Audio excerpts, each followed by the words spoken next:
Okay, now let's look at the first loop type, that is first type of this repetition structure, which is the condition controlled structure, or otherwise called as condition control loop or while loop in this case.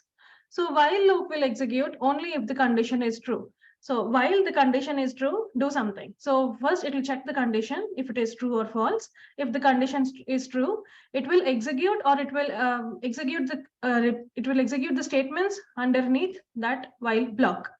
And this part will be repeated until there is a condition that will make the initial condition false, or until there is something that will make the initial condition false. So it has two parts, that is condition tested for true or false value. Second is statements repeated as long as the condition is true. So first it will check the condition, that is condition tested for true or false value. Next, based upon the condition, if the condition is true, only then the statements will be executed as long as the condition remains true. So in the flow chart, it will go back to the previous part. We'll see what the flow chart and how it looks like. So the general syntax or the general format is you'll have the while, which is a keyword, then condition. That could be an expression from chapter 3. Like we have already introduced expressions and you are familiar with expressions at this point. So we'll be using that expression as a condition. That is, for example, let's say while A less than B, or while salary is not equal to 50,000, then execute the statements. So you'll have colon followed by the statements. So notice the indentation. All the statements inside the while block must be indented. If you are trying to come out of the while block, once after your statements are done, just hit backspace and your cursor will be at 0 position again. And that is your initial position. So the representation using the flow chart is like this. Condition is true, then statements. Again, it will check for the condition. If it is true, statements. Check for the condition. If it is true, statements. So to make this condition false, you'll have to use something that will make the condition false. That something is also termed as sentinel. We'll see that in the next slides. Or maybe I have already discussed sentinel in the previous chapter. So sentinel is something that will make this condition false. So in order for a loop to stop executing, you'll have to make something false that will make this condition false. So we'll see with an example of how that looks as well. So iteration is nothing but one execution of the loop of the body. So let's say whenever I say like the loop is being executed, if the loop is executed 4 times, that means the loop has executed for 4 iterations. So iteration is nothing but one execution, like one complete execution of all the statements inside the body of the while loop. And while loop is also known as a pre-test loop. That is because it will first test the condition, and only depending upon the condition, it will execute the statements underneath that block. Okay. So let's take a look at this program. You are having the condition while keep going is equal to while. So first you are checking if this variable keep going still has the data, that is string while. If it is true, only then it will execute the statements.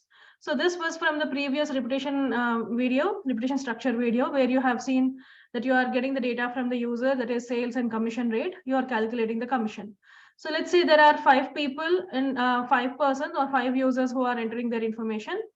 So in the previous approach, you are basically repeating the same set of statements, that is 1, 2, 3, 4, 5 statements for 5 times. So it's like 25 statements, 25 lines of code. But here in this case, you are basically having one condition and you are having the statements.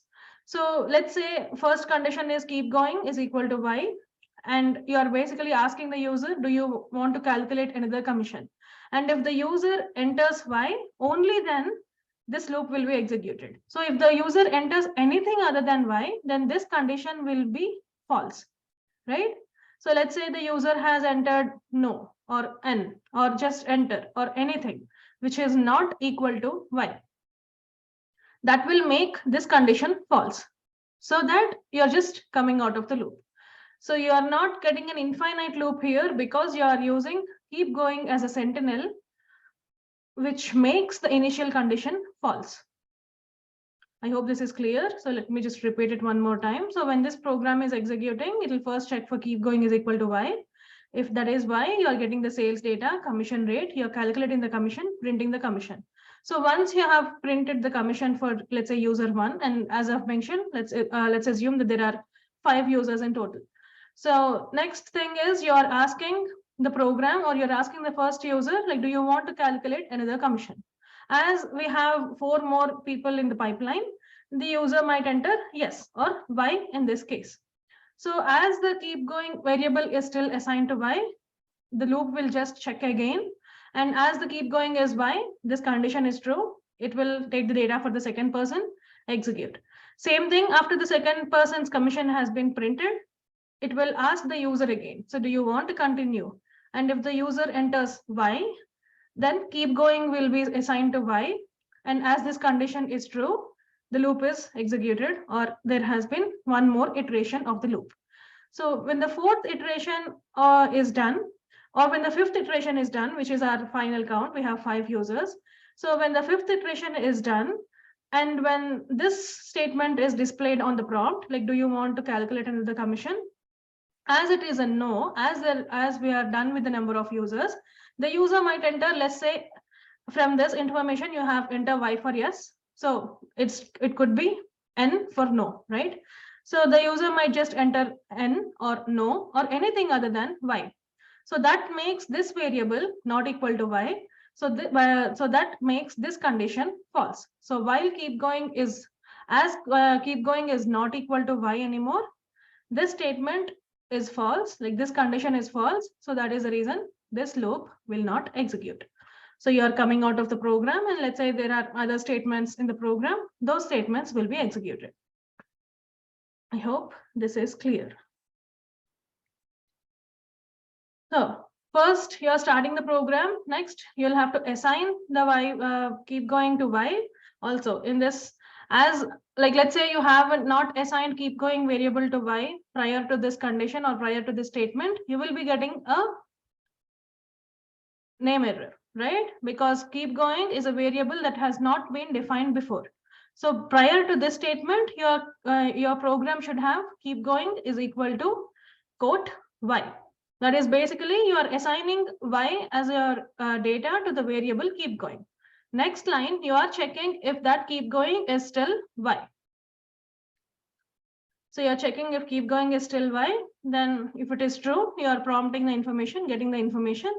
And then here the keep going, like whatever the data that is entered by the user, like let's say yes for the user 3, and no or N for the user 5.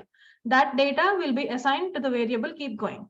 So with this updated information, our loop will check if this condition is true or false. Same thing. So it's assigned and it is checking if it is false, you are coming out of the loop. So that is the reason why a while loop is called as a pretest loop, because you're first checking the condition. Okay, the keep going variable has to exist first. Otherwise, as I've mentioned, you will be getting an error that is name error or variable error, that is variable not defined error. And it has to reference to the value Y. If it is reference to anything other than Y, then the loop will not execute because the condition itself is false. Infinite loops. So if you do not have any statement that is making the initial condition false. So let's say in this program here, there is no statement that is keep going is equal to input. Do you want to calculate another commission? So basically you're not making anything, or you're not doing anything that will make the initial condition false. So when you do not have a statement like this, it is basically an infinite loop, right? The condition is true, you're executing, and it will print the commission continuously. So if you have to kill the program, like if you want to end the execution, you'll have to completely kill the program, that is by closing the window itself. That is because as you do not have anything, or as you do not have a sentinel that will make the initial condition false, there is a good chance of having an infinite loop. So if you do not want to see infinite loops, you'll have to make sure that you are assigning something that will make the initial condition false. So repeats until the program is interrupted, which is otherwise called as killing the program, because I use the word killing because when you click on the X, that is close the window option, it will give you a window or a prompt that says the program is still running, do you want to kill it? So that's where I got that. But otherwise you'll have to interrupt the program's execution. And this occurs when the programmer or someone forgets to include the stopping code in the loop. So when you miss the sentinel, that is when you get the infinite loop. Okay, so now that we are done with while loops, in the next lecture or in the next video, we'll be talking about count controlled loops, that is for loop.